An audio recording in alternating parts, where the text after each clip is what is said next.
Hi, everyone. My name is Michaela Beyer, and today I am interviewing Pleasant Gehman. Pleasant Gehman has had a long career as a band member and a dancer, a singer, a songwriter, and now a writer. She's just recently released another memoir, Rock and Roll Witch, on Hostage Press, and she's agreed to come on my show to talk about her entire life and career. Thank you so much for coming on, Pleasant. You're so welcome. I'm glad to be here. Thank you. Alrighty, so let's start from the very beginning. Where were you born and raised? I was born in New York City and at Doctor's Hospital. The first part of my life was spent in upstate New York, out in the sticks in the middle of the forest, and it was absolutely idyllic. And then we moved to Connecticut. My mom was teaching theater at Wesleyan University, and I lived there till I was about 14. And then I went to boarding school in Massachusetts, and then my family moved to Los Angeles, and they made me finish out the semester, which I didn't want to do because I really wanted to be in LA. But I got here when I was 15. I turned 16 a few days after. And it was on. It was just wild from then on. Nice. And did you automatically know when you were in Los Angeles that you wanted to have more of an entertainer's career path rather than go a conventional route and finish college? Well, college wasn't even really on the table when I moved to LA because I was 15, but I knew that I wanted to be an entertainer, artist, writer, painter, singer, all of it. I wanted to do the primary thing I wanted to do was be a dancer. But when I was really small, I was taken to a very, very tiny little studio in Connecticut. And the lady looked at my feet and said, right in front of me, which would never happen nowadays, her feet are flat. She'll never be a dancer. Anyway, that turned out to be absolute crap. But my Yeah. my dance career, because of that, didn't start until I was 30, which is unusual. But the second we moved to LA, I'd already known what I wanted to do. And when I wound up, a couple of years later looking at colleges, I got a bunch of art scholarships for my visual arts, but I wound up not taking any of them and disappointing my mom because, it was college, but I just figured I would waste any part of time in college because I needed to be around rock and roll. And I was already writing. I started writing for rock and roll magazines when I was 16. And, that just seemed like a better option. And any adult around me was horrified at that time, but obviously it turned out okay. Exactly. Yep. And you had a thriving community that you could be a part of there. Did was that community a big part of what made you realize the fact that you could make a career as an entertainer work?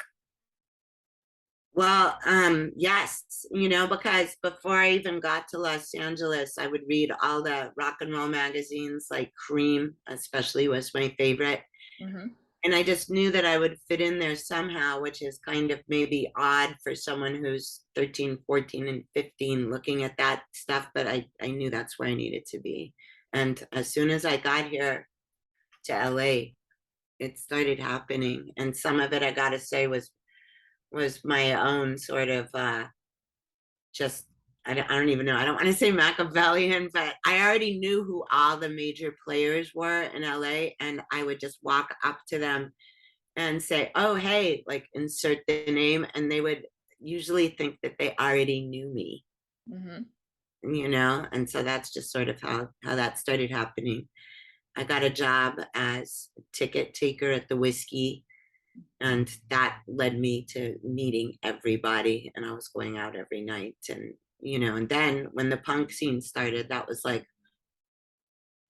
just a whole new revelation. Suddenly I was meeting people that were exactly like me from all over the place that had come to LA, and that was incredible. The early LA punk scene, like all of us who are still left, alive, because many people have passed, um, are just, that's like our high school reunion. That's like our main time of bonding. And so, 45 years later, or a little bit more or less than that, depending on when the person entered the scene, like we're all still like really thick as thieves. Good. Yeah. Yep, and that kind of leads to the formation of the Screaming Sirens. Can you tell me about that?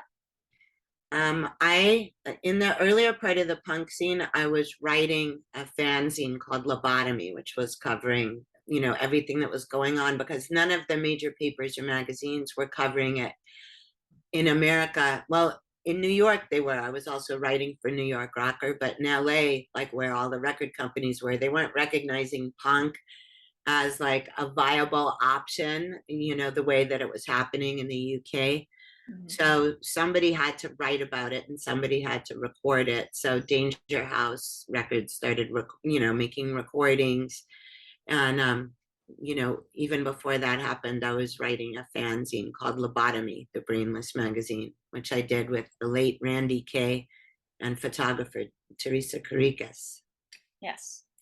And did you feel like you wanted there to be a thriving female scene in music as well? You know, the LA punk scene had so many women doing things that it just wasn't even a question that we couldn't. By the time I started the Screaming Sirens, that was in, it was formed in sort of late 80, 82, and then we started being a band in 83. There was still no hair metal yet. That came a few years later. So I was friends with all of the Go-Go's and Joan Jett, like all really close friends since the punk scene. Hmm. And because it was no big deal for women to be in bands in the punk scene, we kind of didn't realize, I think all of us collectively didn't realize that it would be considered a novelty in that, you know, and I'm using huge 50-story high air quotes in the regular rock and roll scene, but it was like record companies were like, "Oh, we already have an all-girl band." Like there could only be one, you know, like that, and that was the Go-Go's pretty much, and because the Runaways made records before the Go-Go's, but that was also considered a novelty. So it was hard for female musicians to get signed. Then the Bangles got signed, and then it was like, oh well, there's already two all-girl bands. So it was just insanity. But that's what, you know, people were dealing with back then. But by the time the Sirens, I started the Sirens, I knew exactly what I wanted it to sound like, and we just sort of continued on our own. We put out a record pretty early on Mystic Records, Hmm. and then in like 1984-ish, we got signed to Enigma Records and their subsidiaries. And we got signed around the same time as Poison, and we actually played with them a lot. But even Poison was pre the hair metal scene. Okay. And how did you enjoy performing? I mean, once you were in that band, did you feel like this was what you were meant to do and this was what you wanted your future to be? I knew that before I started the band. So yeah, when the band started, it was amazing. Actually, the way it started was crazy because I figured I had to start with a female drummer because they were hardest to find. And I was putting ads in the recycler, which was kind of like the hard copy version of Craigslist, Hmm. what would be now. And nobody answered. So there was only one drummer I knew of, and she kicked ass. Her name was Boom Boom Dixon. But the only problem was we absolutely hated each other. Like we just couldn't stand each other. But so one day I got her number and I called her up, and this is so funny. The conversation went something like this: "Hi, is this Boom Boom?" "Yes, who's this?" "This is Pleasant." Very, very long, uncomfortable pause.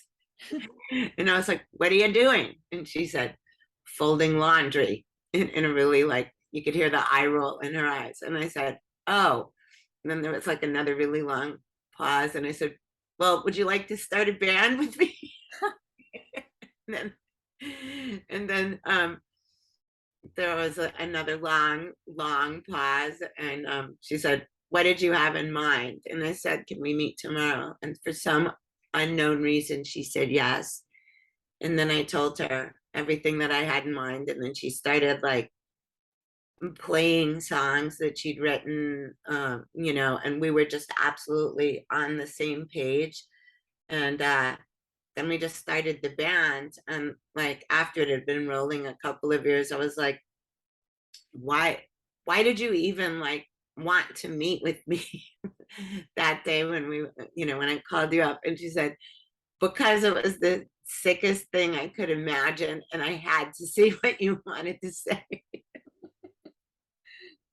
Well, thankfully it worked, you know? Yeah, it totally worked. Yeah.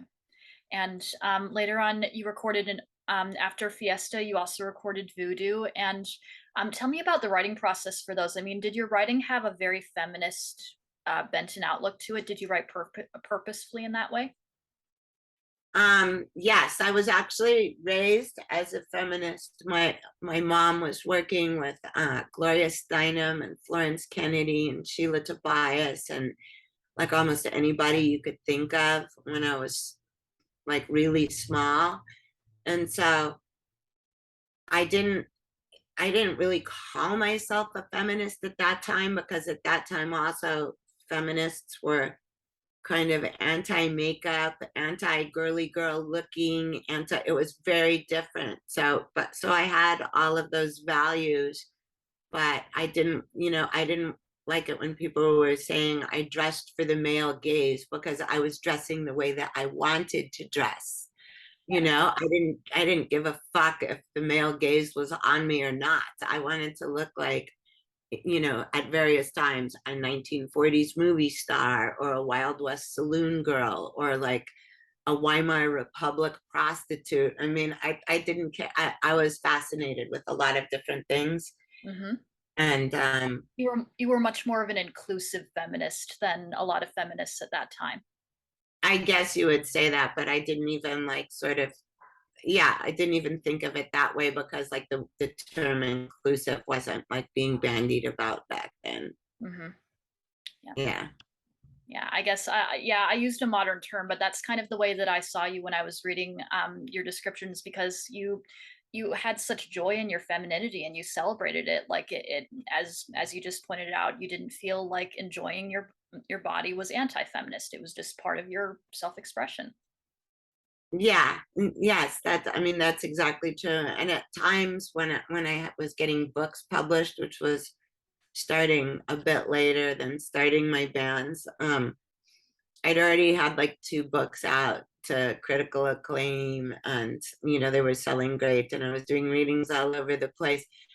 And a couple of people told me, and this wasn't people that were really in the literary scene, but they were like, if you're wearing two-piece skin tight velvet outfits, nobody's going to take you seriously as a writer. And I was like, that's funny because I'm getting published in magazines all over the place and I've had two books out and nobody else seems to have a problem with it.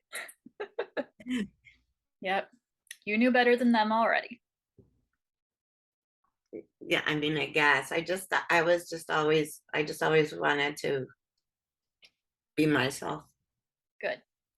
Alrighty, so tell me about the process of transitioning from the Screamin' Sirens to the Ringling Sisters.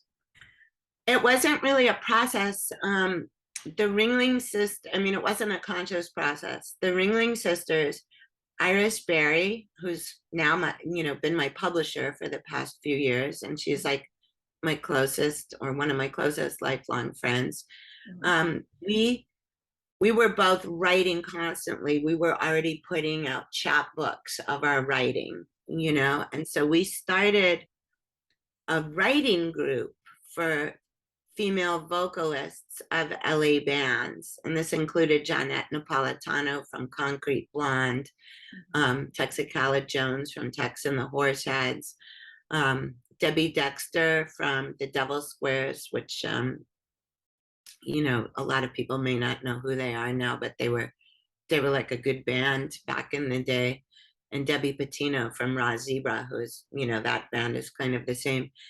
So we were just having writing group meetings at Iris and my place, Disgraceland, which was sort of a legendary punk house.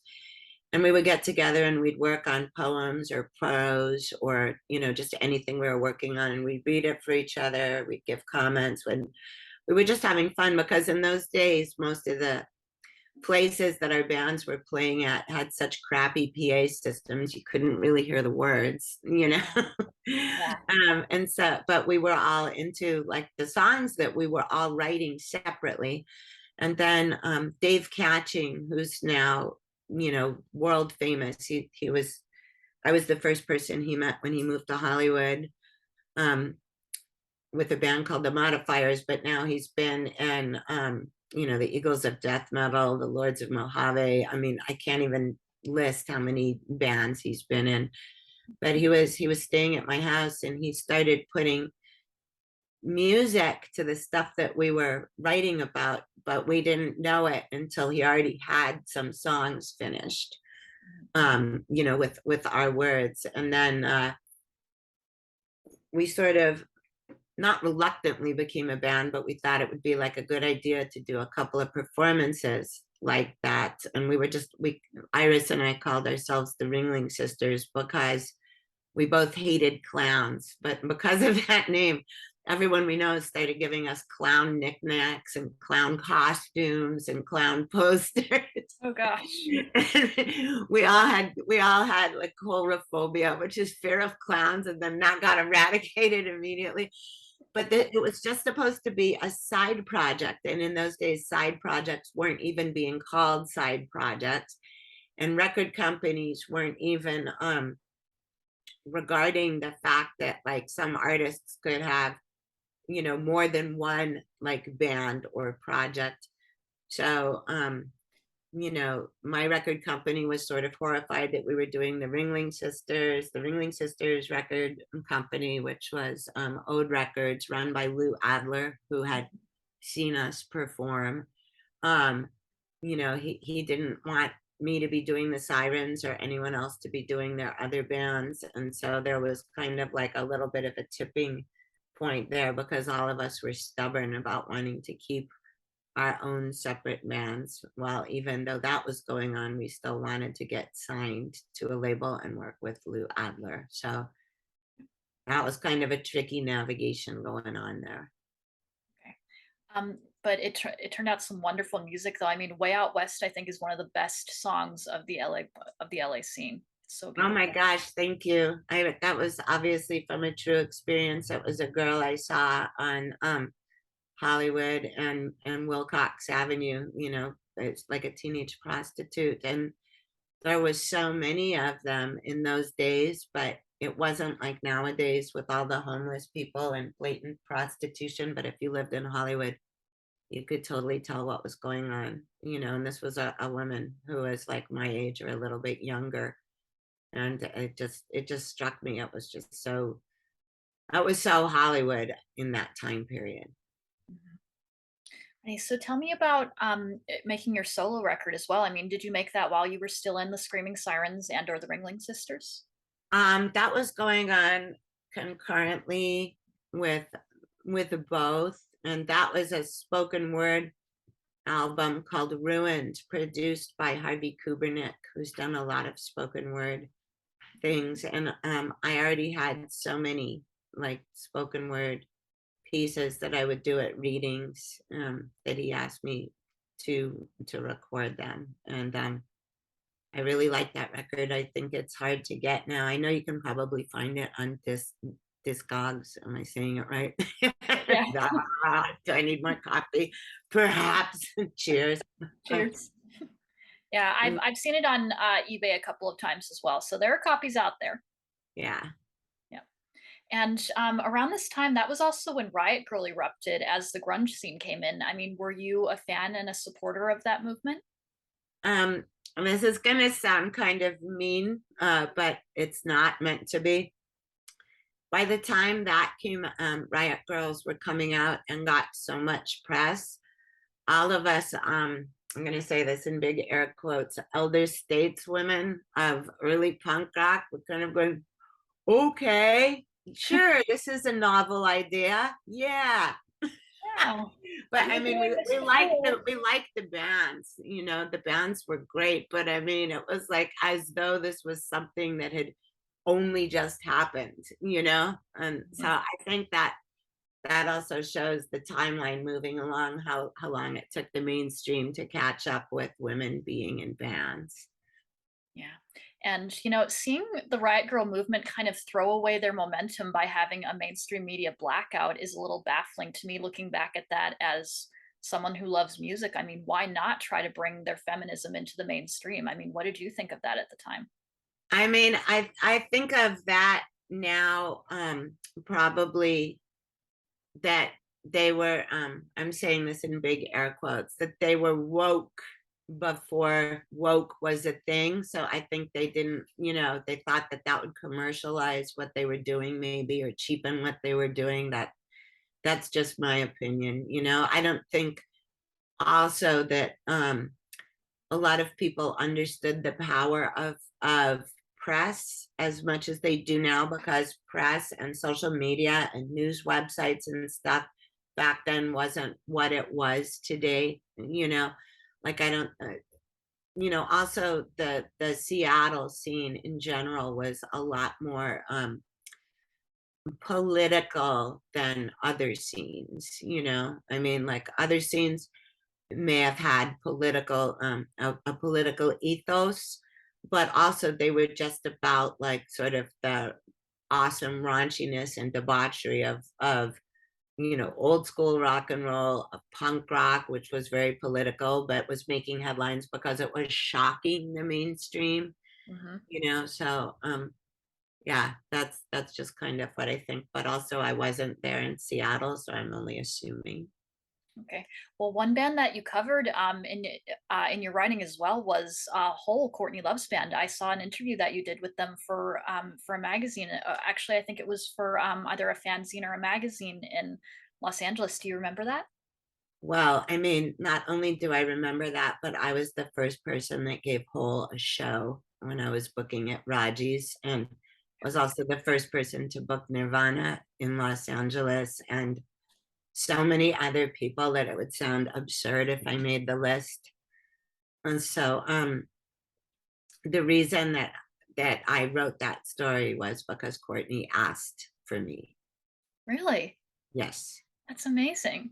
And Yes, and that was the same with the damage control story after they were having the problems with child support services, or right. Like, what was the damage control article published in? in Spin. In Spin. Okay. So Yeah. you were actually there for that famous photo that they did with baby Francis in their pajamas? I wasn't there for the photo, but I mean that when that was coming out, when someone was going to write about it, they told Spin it had to be me. That's amazing. And what did you think of Hole and Nirvana when you first saw them? I mean, did you look at them and think that they had special potential, or had you Oh, seen? fuck yes. Yes. I mean, even like Whole with Courtney at the beginning, even before that started, before the whole, like, that genre kicked off. I mean, she was great. I mean, she was also, I will say that she was also like a complete lunatic, but I mean that sometimes goes hand in hand with things. I mean, also, I gave Babes in Toyland their first gig, which I didn't remember, and these were all at Raji's when I was booking Raji's. I didn't remember until I saw Lori Barbero like a couple of months ago, and she was DJing at a party for Melanie Nissen, the photographer for Slash, when Melanie's new book came out. And Lori and I immediately just started like go dancing like nuts. And then we were talking about stuff, and she said something like, I will just always remember that you gave us our first gig in LA. And I was like, I did. I didn't remember, but I just knew we loved each other for ages. Hmm. And I think that you actually booked the final show for another grunge band called the Gits before their lead singer sadly passed away. Do you remember that band? Yeah, but I mean, not quite as much as the other bands. Yeah. Okay. Yeah, Mia, right? Yes, ma'am. Yeah. I mean, that was devastating when she passed. Everybody felt that Yeah, it's everywhere, because it was so violent. And Sadly, nowadays, that kind of thing is common. I mean, maybe not in rock and roll, but like the, the violence that's been widespread, especially like during the pandemic. It's, I mean, everything's escalated so much, but in those days, it was just absolutely shocking. And Steve, I interviewed the Gits drummer Steve, and he still is mourning her. And it was one of those interviews where I had to stop myself from crying because I could tell how much he missed her and how what a missed opportunity it was to have a successful band with a female lead singer. And Yeah, I just got like kind of teary eyed too. If I go like this, you'll be able to see my mascara on my fingers. oh my goodness. But yeah, I mean, I'm so grateful to you for booking those bands, though. I'm sure you really helped them and just helped preserve their voices and catapult them to a bigger audience too. Thank you. So let's go back to your career. For the Ringling Sisters, I met a gentleman who worked on that record, and he said that kind of the vision the record company had for that band was sort of an all-female version of the Mamas and the Papas. They wanted that sort of energy. Like what, even though it started as a side project, what vision did you have for that band? Well, it Lou Adler, the person that was producing us, had produced the Mamas and the Papas. Hmm. And he was really, really into that concept of having it be something like that. And we weren't basing our harmonies and things on the Mamas and the Papas, but there is the harmonic value there. But we wound up being not exactly the Mamas and the Papas, which is probably why he started working with Wilson Phillips, who were the progeny of the Mamas and the Papas. But Yeah. our record came out, and there was interludes of spoken word, in between the songs, which was exactly how we presented ourselves on stage. Exactly. And I'm kind of wondering if Patti Smith was an influence that you had.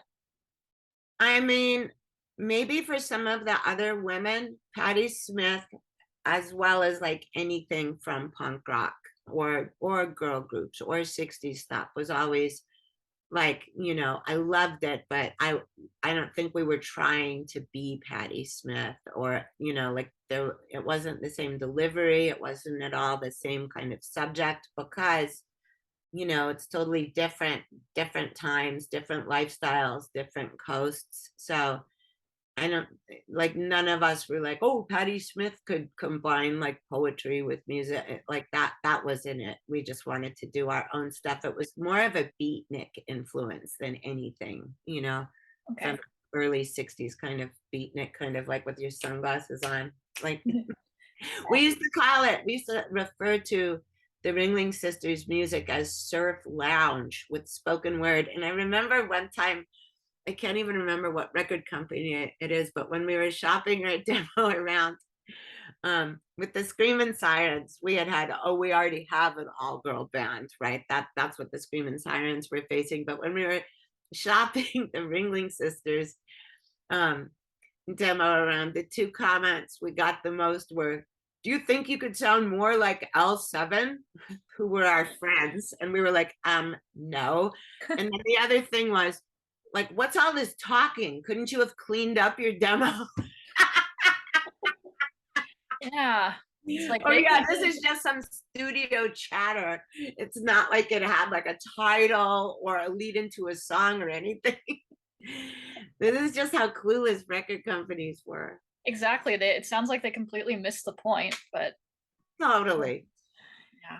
Well, I mean, and the thing is, I love L7, but again, it reflects the like you were talking about before, the need of record companies to try to follow a pattern or make something, try to make an artist like another artist needlessly, rather than just embracing their uniqueness and trying to promote that. You know? Yeah, I mean, that is what's absolutely crazy, and I think that still happens today. But now there's a lot more, like, I'm just using air quotes, diversity and who, like in styles and stuff. But I will say something funny about L7. Hmm. And Danita and Jennifer already totally know this. Like when the Screaming Sirens were touring, because our on stage look, which was what I had in mind, was that we would look like a cross between the Hells Angels and like Miss Kitty on Gunsmoke, with whatever. Mhm. So every day we'd be in the van after, like staying up all night, driving after a gig, going from state to state, and we'd be like, after like 2 weeks of that, you're exhausted, but we'd be on 6-week tours, and we'd be sitting there like in the van, just like waking up looking like decomposing zombies, and I'd be like, hey, we better start getting ready for the show, and we'd be like putting on makeup and doing our hair and all this kind of stuff. And I was the one that said this, and everyone agreed. I was like, why the fuck can't we just look like L7? Why can't we just wear no makeup and like, perform in what we slept in the van? And then I was like, oh yeah, this is my fault. Ah, I like that. Yeah. Mhm. Yeah. Yep. I was going to ask you too. Did you get to see the L7 documentary that they did a couple years ago? I saw a little bit of it, but I've never seen the whole thing. I mean, this is one of the things that's unfortunate about my lifestyle and my work. I'm a workaholic, and I always tell people, because obviously I'm self-employed, but a lot of people don't really know that. I'm like, my boss is a fucking bitch. And they're like, what do you mean? And I was like, well, for years I keep thinking, do I need to delete Netflix? I never fucking watch it. Like, I mean, and like I don't go out anywhere near the rate that I used to. And that was like pre-pandemic. I mean, I'm just like I'm working on so many projects all the time that I often miss like people's shows that I really want to see because I'm working that night, probably at a different venue, or like I'm on a writing deadline, or I and if I ever am like having a night of Netflix and chill, which I can assure you is like leap year to me. I'm always sitting there going, so this is how the other half lives. Well, it's our luck that you're like that because we all love seeing your work. Thank you. Alrighty. So, tell me about your dancing career and how you were able to kick that off. Okay, well, to begin with, it wasn't supposed to be a dancing career. I mean, when I was like 4, 5, 6, 7, that's when that was the first thing I wanted to be, was a dancer. Mhm. But by the time, after that dance teacher told me I had flat feet, I just started acting. My mom was in the theater and she taught theater. I acted on stage. I acted in movies. I was painting and drawing nonstop because I also wanted to be a visual artist. Grown-ups were constantly telling me that you have to pick one thing, and luckily I didn't. But I was picking other things through most of my life that weren't dance. Even though like when my bands were playing, I'd be dancing on stage nonstop for like a 45-minute or an hour set. I was always dancing at clubs, watching other bands. And so um, one night in 1989, I was dancing at Fishbone, or a Fishbone show at the Club Lingerie in LA, and I was dancing my ass off in the audience because they were friends. I went into the ladies' room, and this girl came up to me and said, "Are you a belly dancer?" And I said, "No, why?"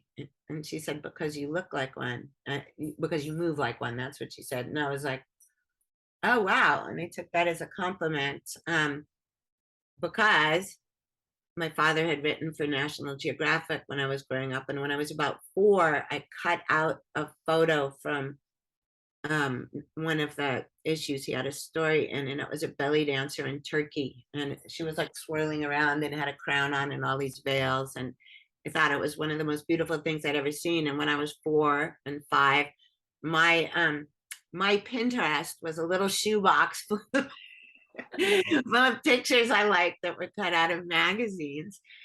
But I still had that photo in, or that little paper, now crumpled up and decomposing photo of a belly dancer, in my wallet. I don't know why. Nowadays, from witchy stuff, I think it was like a talisman, but I just liked it anyway. So when this girl came up and told me that, and she said, you move like a belly dancer. And I said, oh, and then all of a sudden it clicked in and I said, are you a belly dancer? And she said, yes. And I was like, I want to see you.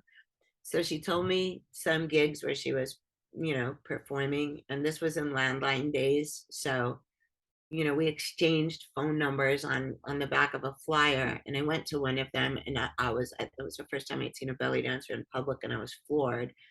Then the next time I saw her was at an after party for some other band, where had both been at the show. Hold on 1 second, sorry. No problem. Dancers hydrate. Mhm.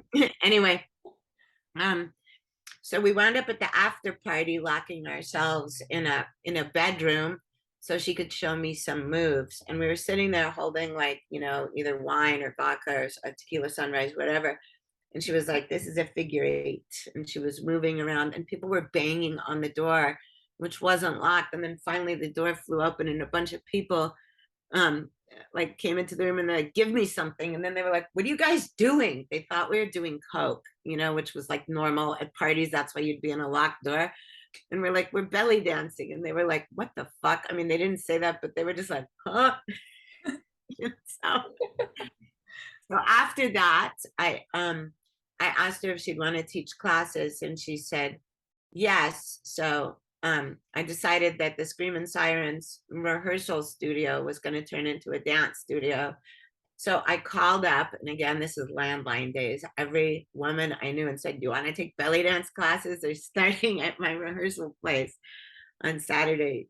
And the first few, there was a lot of women there, and then they started dropping out little by little, and it wound up I was the only one. So then I started taking private lessons, and I met another girl who was interested in it, and we started doing privates. And then that quickly, when we decided to do a choreography for our teacher's birthday, then we did it unbeknownst to her with the drummer, like uh, at a gig on stage. But the first time I ever belly danced on stage was with the Heads at the Roxy, who were the Talking Heads. So that went hand in hand with they wanted a belly dancer, and someone said Pleasant is belly dancing. So that was so um not far into my career at all. I think it was like at about the 2 month mark.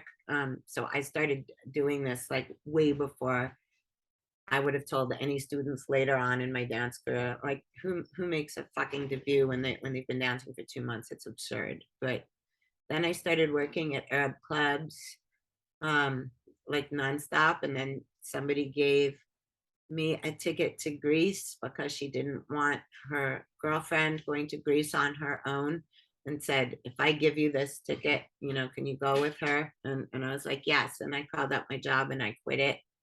And then I turned to the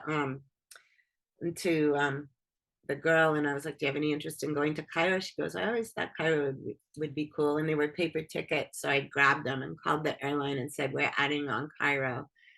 And then this is all a bunch of synchronicities. This is like how forming any of my bands went, or any projects after that. It just rolls like this. So then I was letting this Swiss roadie stay at my house, that he'd been working with my husband, who was, at that point, a sound man for the Cramps and Hole and DOA and a bunch of other, bands. And he was on tour. So I was letting this roadie stay at my house, and he overheard my conversation on a landline. And when I hung up the landline, he said, yeah, you're going to Cairo? And I said, yeah. And he said, my brother just transferred there for Swiss Air. I'm going to call him up and tell him that you're coming. And so I thought it meant like his brother was going to take us out for tea, which he did immediately when we landed. But then he saw the place that we were staying at, which was this old hotel in Tahrir Square.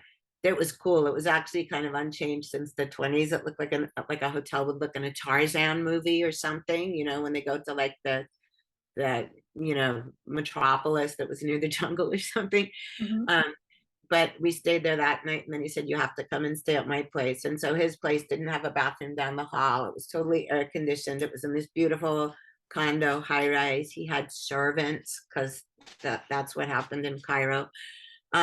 And then he had a driver that he never used because he was a workaholic, and the driver obviously was Egyptian. And I just said the words in Egyptian, I'm the ra'asa, like I'm a dancer. And then I said, Raksar Sharki, which means belly dance. And then, he started taking me to clubs. And then I discovered the woman who was like the biggest belly dance choreographer and teacher in the world. She was like the George Balanchine of belly dance. And I started taking classes with her. And I saw dancers every night. I was doing classes. I got a couple of belly dance costumes. And when I came back home, I danced at a gig with my teacher. I was there for like 8 weeks.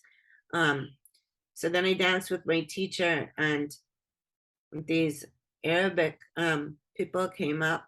I think they were Egyptian also. And my teacher and I were standing there, and they were looking right at me, asking if I wanted to do a party. And I was still feeling like I was at that point, I'd still been dancing like pretty much under 6 months. And my teacher had been dancing for 20 years. And then so I said, okay. And they gave me their number and stuff. And then my teacher was fuming. She was like, I can't believe they asked you and not me. And, she got really angry at me, but I kind of, A, I didn't know the etiquette in that situation, but B, in hindsight, I realized later it's because even though I only had a couple of steps, I really loved being on stage because I'd been wanting to be a dancer for my entire life, and this was my dream coming true. Mhm. And when she was on stage, it kind of looked like she was remembering choreography. And so the whole beginning of my career was pretty much because I make people feel happy. And then the craziest, as opposed to my dance technique, but the craziest thing is that nobody could pronounce my name Pleasant at the Arabic clubs where I was working, because there's not a P consonant, that they would mess up my name completely. So I was dancing for this Armenian man during right around that time.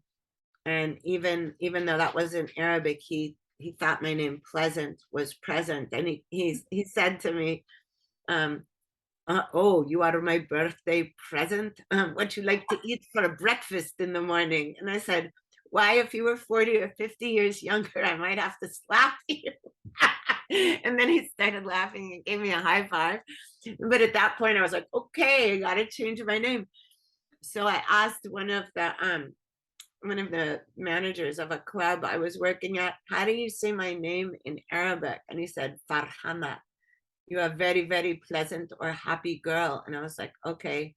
And I practiced it, and I still wasn't sure of taking a stage name, because no one in rock and roll had ever thought that Pleasant was my name. They thought it was my punk rock name, which, if I was going to pick a punk rock name, why would it be a nice word, Yeah, no kidding. but no, but so I just figured that would fly in belly dancing until the pronunciation problem happened.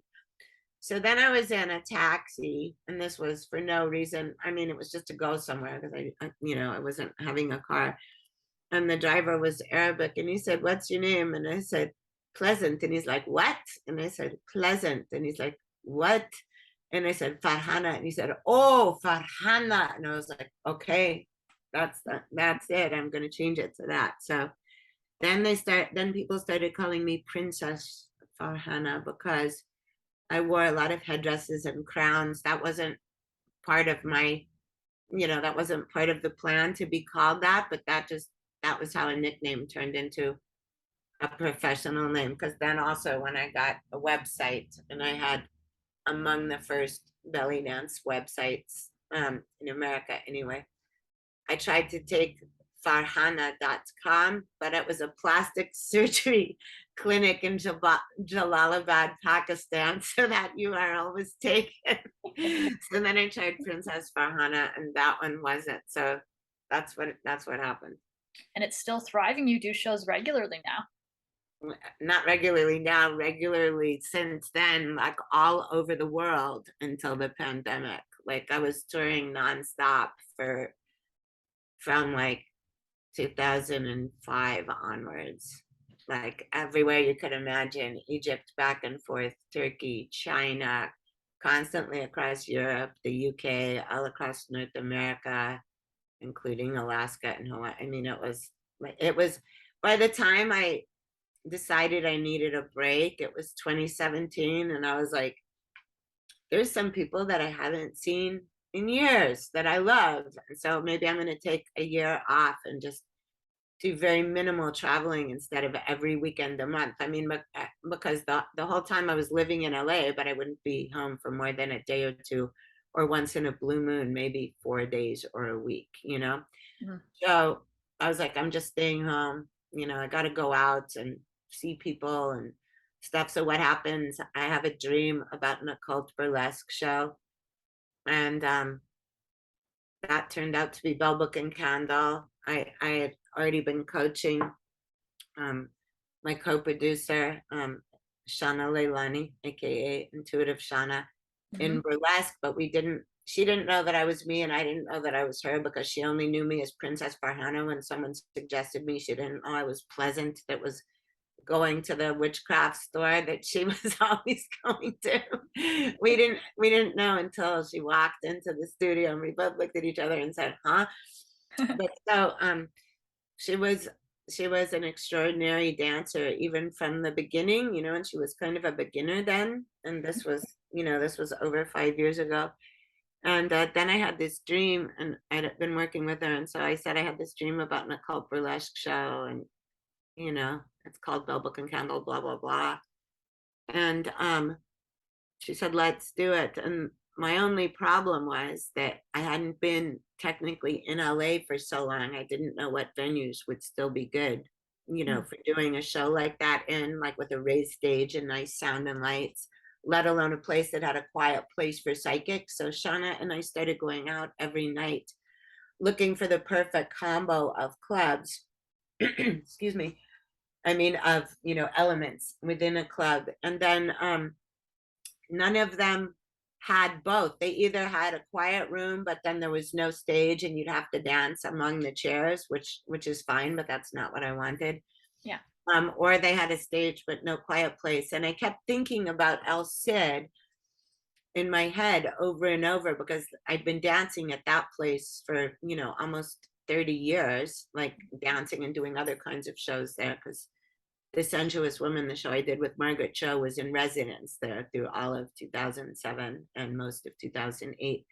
Anyway, I kept thinking about Elstead, but people kept saying, no, no, no, no, no, it's gone really downhill.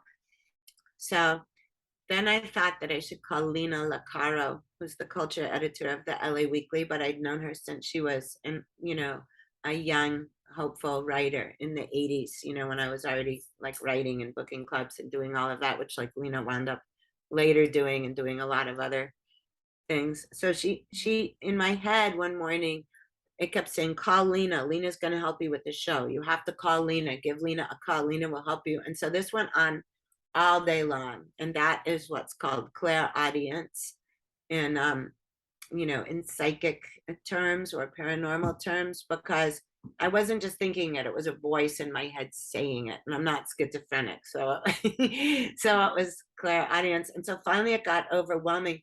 And I hadn't talked to Lena in about 5 years. So I texted her. I'm like, hey, this is Plez. Is this still your number? She answers back immediately, yes. And I was like, do you have a chance to talk? I want to run something by you. So she called me immediately. We were just like, catching up. And then she said, what's your idea? And I told her it's like an all witch burlesque show with the rituals and blah, blah, blah. And she's like, oh my God, that sounds amazing. Where do you want to do it? And I said, well, I thought that's what you could help me with. And at this point, I didn't want to tell her any of that psychic shit, because I thought she'd think I was batshit.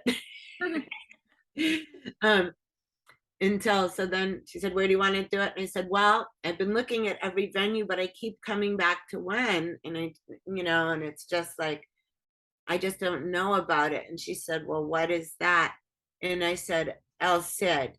And there was such a long pregnant pause on the phone that I was like, oh God, she's just good. And I was like, do you think that's not a good idea? And she said, did anybody tell you I started booking it last night? And I screamed, what? So loudly that I deafened her. And I was like, no. And she's like, you just called me up out of nowhere? And I was like, yeah, I didn't know you were booking it. And then She's like, I have a date in 2 weeks. It's on a Wednesday. Will you take it? And I said, yes. And then I said, wait, I'll only take it if I could have it every third Wednesday of the summer. And this was like in May of 2017. And she said, I don't know about that. I'd have to ask the owner. And I said, well, I really think I could make it into a thing, which was just like the feeling in my head.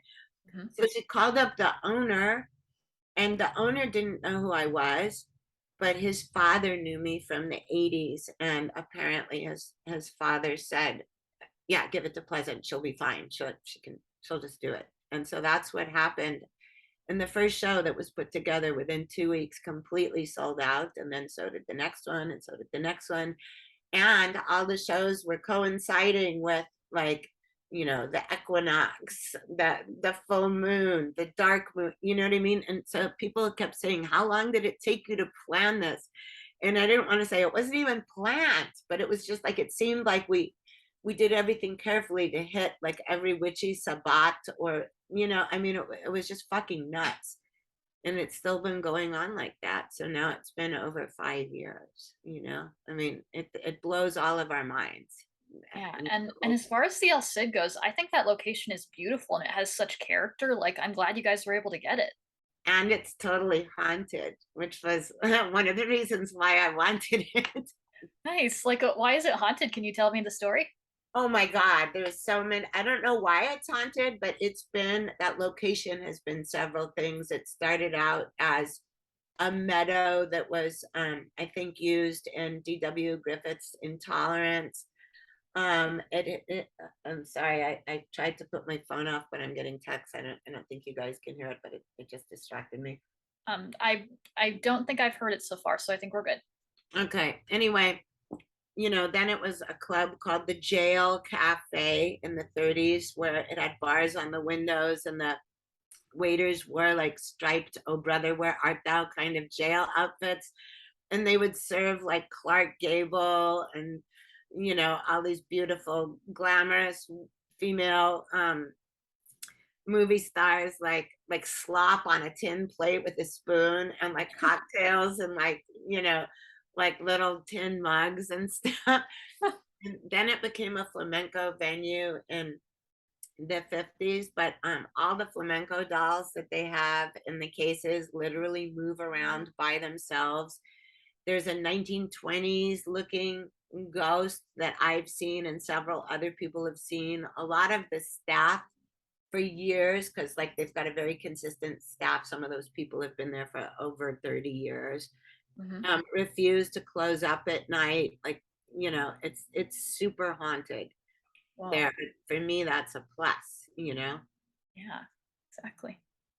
Alrighty, so tell me about your writing career. Is there any book you've released so far that you think best represents your skills as a storyteller and as an artist of the written word? Well, I think that Rock and Roll Witch, my latest book, is like probably the best book that I've done yet. And a lot of people who've read this book have said to me like that, like, I don't want this to sound like an insult, but this blows your other books out of the water. um, but I mean, it was written at a different time. I wrote it during the pandemic, and the only reason that it came out this past May was, it should have come out earlier, but it was supply chain issues. Mm. In this case, it was like glue for the, binding of the spine, which is fucking batshit. But I mean, we all know, like, Yeah. supply chain stuff. It wasn't my supply chain of thinking and writing. It Mhm. delayed it. But also, I feel like it came out when it was supposed to, because it came out on a really magical day. It came out inadvertently on Beltane, actually the day before Beltane, and that's one of the witches' Sabbats. And the day it technically came out on is called Walpurgis Nacht, or Witches' Night. And there was an eclipse, and there was all this other insane astrological stuff going on, and every planet was in Pisces, which is my sign. So I was like, yep, everything happened the way it's supposed to. Yeah. And everyone should go and read this. It is wonderful. Rock and Roll Witch. Go out and buy this, dudes. I love Thank it. you. Thank you. And I was gonna say, I think I'll cut this part out, but Courtney Love has actually had some problems with supply chain issues in releasing her memoir. Apparently, the issue now is paper because her book was supposed to come out recently too, and lo and behold, there's a paper shortage. So the publishers don't want to release it under the current conditions, which sucks. That's another female musician whose memoirs I'd love to read. Yeah, I mean, just any of the supply chain stuff is just like, what the fuck? I mean, Yeah, it's trying to get cat food during parts of last year was like trying to buy black market shit from pirates in the 1700s. I mean, it was like, like the like I looked for the kind of cat food that one of my cats, who's allergic to everything because he was really malnourished as a feral kitten. uh-huh. um, there was cases of that cat food going for $60 on the internet, and limited to one. Do you know what I mean? And then it would take forever, and like, it was insane. You gotta be kidding me. That's No, crazy. 60 yeah, bucks? yeah. Oh. I mean, for me, the one that really got me and it seemed so horrible and cruel was the formula shortage. I mean, Oh how my could God, I know. I mean, like, any of that kind of stuff, like, I don't understand like how everything got that messed up, and how it could get, and how it could not get fixed expediently.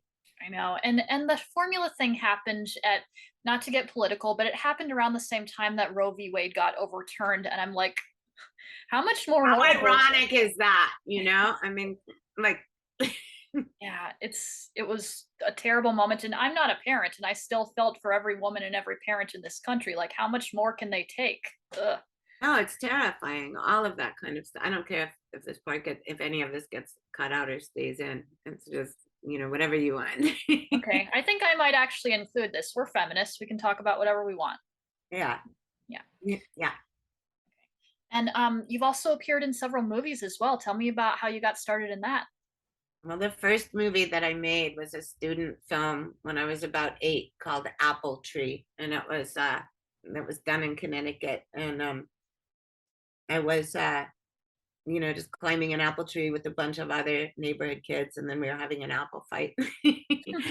But the minute I came to Hollywood, this sounds so fucking cliche, but my mom was working at 20th Century Fox. And like I said, the family moved here before I did because I had to finish out. So the first day I went to go and visit her on the lot, because I'd never been on a movie lot. And this woman came up to me and said, "Would you like to be in a movie?" And I was just like, I wasn't starstruck in the way someone else was. Because I was a smart and cynical, like, 15-year-old. And I was like, what are you talking about? What is this? And she said, well, it's with Roger Corman. And immediately I didn't want to be like, but like, I'd been like obsessed with Little Shop of Horrors and all other Roger Corman movies, because that was in repeat, on repeat on the black and white television stations I was watching as a kid. And I Mhm. knew how like trashy and crazy and fun and sleazy they were. So I was just like, whoa. So and so that then she said, okay. And then she said, how old are you? And I lied and I said 16, which I was going to be in a couple of days. And she's like, oh, well, I have to get your mom's permission. And so I said, oh, well, her office is right over there. So we marched on over to the office, and I didn't tell my mom it was for Roger Corman. And this woman looked like really like nice and wholesome and normal and stuff. And I didn't tell also my mom what I was going to be doing in the movie, which I thought was fucking fabulous. But I knew my mother would be horrified, which was so the movie was called Hollywood Boulevard. And the scene that I was going to be in was called Wet Nubiles. And it was me and a bunch of other girls who were still young and nubile, but like a lot older than me, meaning like, 18, 19, 20 or something, or maybe 18 and over, because I had to get permission and I don't think anyone else did. But we were all going to be wearing like white t-shirts and our own bell bottoms and jumping up and down while we got sprayed across the boobs with a fire hose. for an audition in the movie. And so see, this was my dichotomy. I knew if I told my mom, she wouldn't let me be in the movie. Maybe even if she would have heard Roger Corman, but I think she was more on board with like really famous directors like Mel Brooks, who she was working with. um, but so anyway, I got dropped off there, and it was so much fun, and it only took a little bit of time. And that was the first actual movie I made. But then I wound up being in another Roger Corman movie called Vendetta. And this was just a coincidence. I wasn't hired because I'd been hired once before. They just wanted a band to play in a club murder scene, which is what kicked off the whole movie. And so we were playing our song Love Slave while this girl got murdered.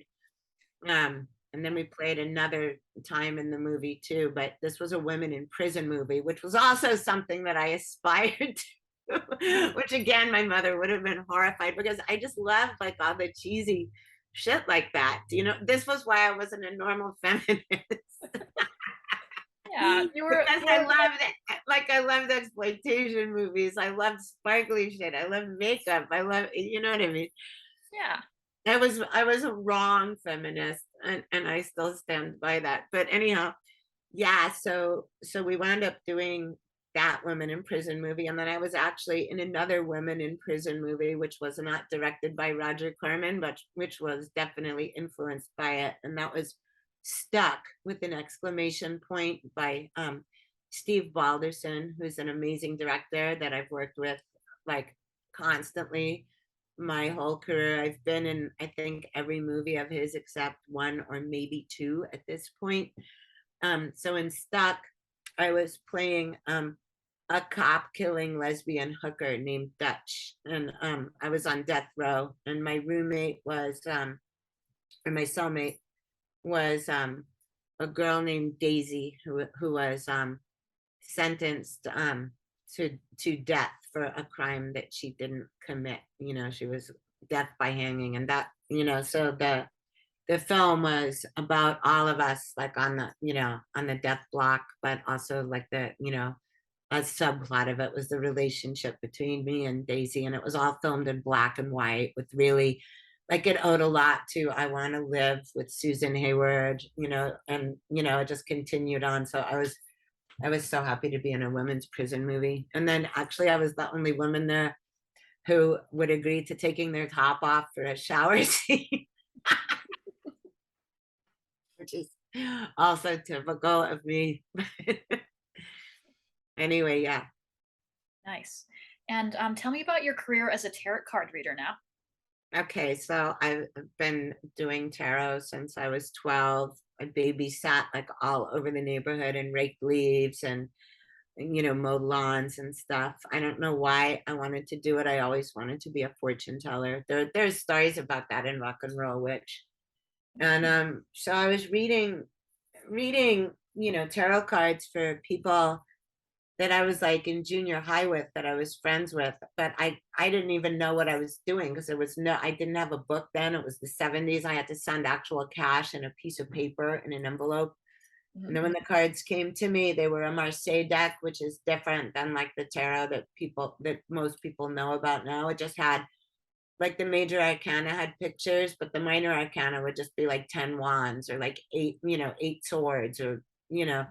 So I didn't know what the fuck was going on with the minor arcana. And so I was just making shit up off the pictures, but everyone was saying it, you know, that was sort of what was happening to them. But now I understand for years that making shit up because it popped into your mind is intuition. It's not making shit up. But then you know, that kind of fell by the wayside when I was doing a lot of rock and roll stuff. And then when I picked up, when I decided to do cards again because I hadn't done it in so long, when I couldn't find any of my tarot cards, so I ordered some. And then suddenly, right after I did that, any place that I looked, like I looked under some insurance papers and there was a deck of cards, you know, because I was like, okay, now that I've done something frivolous, I got to do something responsible. And I don't want to deal with car insurance. And there was a deck. And I was like, wow, that's cool. So there, you know, because I thought they'd gotten lost throughout like punk houses and stuff.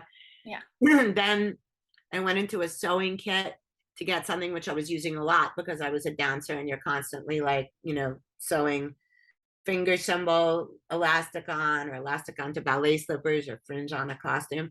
So I go in the sewing kit a lot. I hadn't really looked in the insurance thing a lot. In the sewing kit, there was a fucking tarot deck, a different one. I was like, okay, this is kind of weird. And then that kept going on until by the time my deck that I ordered came, I now had like a ton of decks again. So that was completely bizarre. Nice. Is there one card in particular that you really love or relate to or that you think reflects your journey? Well, my birth card is strength. So your birth card is done by your the numerology of the day you were born, and strength is about emotional intelligence. So I love that card.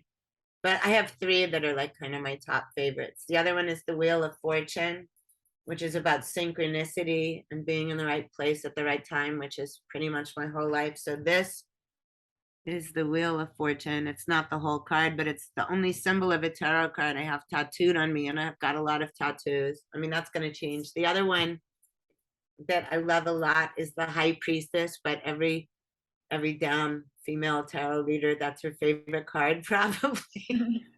Because it's a very like mystical, mysterious, supernatural card about like a priestess, the witchiest woman you can imagine. So Alrighty, so back to rock and roll for a minute.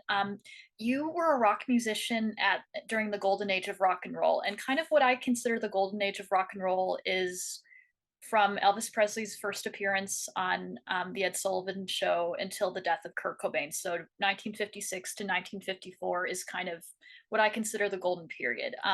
Now rock and roll has kind of fallen off in mainstream popularity. Do you think that there is a way to make a new rock band popular in the mainstream again in a sustained way, kind of the way that Taylor Swift is popular and Lady Gaga, people like I that? think I think that there's a lot of bands out there that are playing incredible music, like that's pure rock and roll.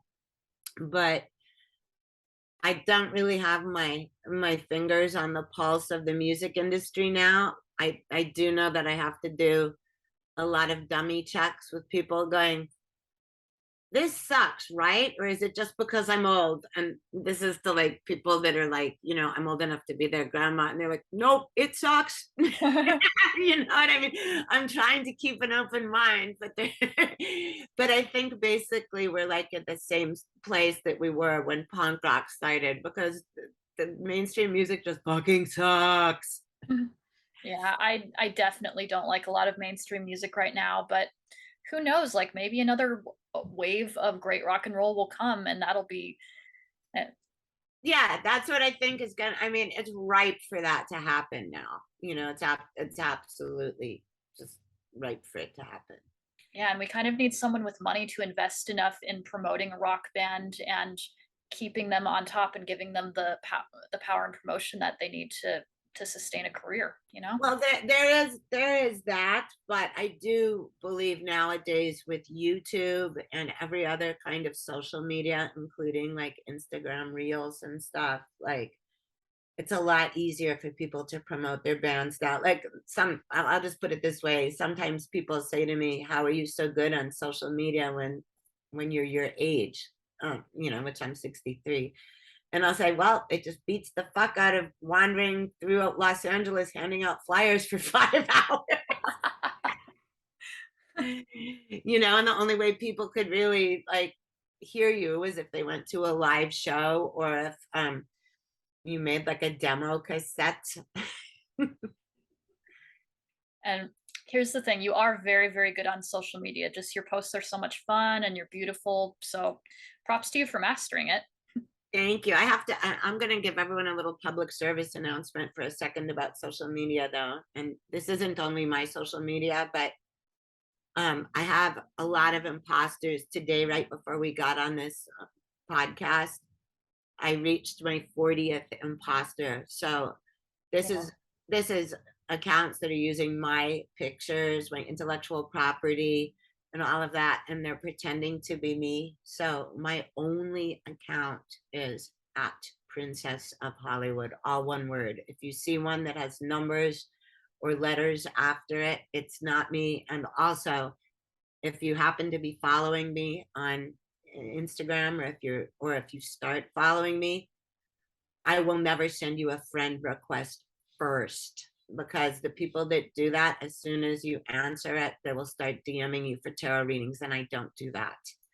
Okay. So, and this is a rampant problem on social media. It's not just me, but I'm just letting you guys know that. I know this sounds all, like doom and gloom, but it is. I've had to deal with it. Today was the 40th one. And if you follow me, the first post you're going to see is me when this is done, putting up a picture of the imposter account, because Instagram does nothing. Okay, here's a funny story though involving it. They don't do anything about all the imposters that all the occult people are getting, like every witch and tarot reader and energy healer. It's not just me, but I've had an extraordinary amount. They don't do anything about the imposters, but what they will do things about is when I was putting up a post about a squirrel and called it a little fatty, it immediately popped up. That's hate speech. Do you want to reconsider your wording? Oh man. Really? Hate speech for fatty? With a fucking Yeah. squirrel. Yeah. I mean, I've actually had my own problems with Instagram, and I was gonna say, Pleasant, I've had about 5 people follow me saying that they were you. So I've gotten the imposters try to follow me too when they see that I've made posts with pictures of you and stuff. So Yeah. but I block them the second that they do that. So Yeah, hopefully, thank you. And yeah, anybody, please, please, even if you are only just hearing about me for the first time, for the love of any little fatty, please, please block and please report as impersonation. Thank you. yeah. And I've had other friends who have had that, and I actually got an account shut down. I mean, I won't go on and on about it, but yeah, social media can be crazy, but it's a wonderful promotional and sharing tool. So Yeah. yeah, rolling with the punches. Yeah. Alrighty. So what plans, dreams, and aspirations do you have going forward? Mm. So my next out of town trip is November 17th through 21st, and that's in Denver, Colorado. I am doing a beautiful dance show there. I'm teaching belly dance, and the show I'm doing is belly dance and burlesque. And I'm also going to be doing a book signing for Rock and Roll Witch. And it's a reading and signing, but I'm also doing readings, as in tarot readings, at Ritual Craft. That's spelled CRAVT. And so that's all going on in Denver in November. And then I'll be back in New Orleans towards the middle to end of March. And we've got one more Bell Book and Candle coming up. It's the last show of the year on November 16th. Oh, so actually I'll be in Denver from the 17th onwards, 17th through 21st. But yeah, you can find me there, or you can find me at any of my social medias, and there'll probably be more stuff coming up, but I'm going to try valiantly. Please, dear baby Jesus, help me with this. I just want to have a quiet holiday season where I'm not doing shows, and I'm not I'm not doing other projects. I don't even care if it's the holidays. I just want to be lazy and like eat candy. Well, you've earned it. You've had such a wonderful career. Thank you. All right. Well, thank you so much, Pleasant. I really appreciate it, and I've loved speaking with you. And I can't wait to see your show. I will be there on November 16th. Yay, thank you so much. Bye, you guys. Bye bye. Mwah. Have a wonderful day, Pleasant. You too.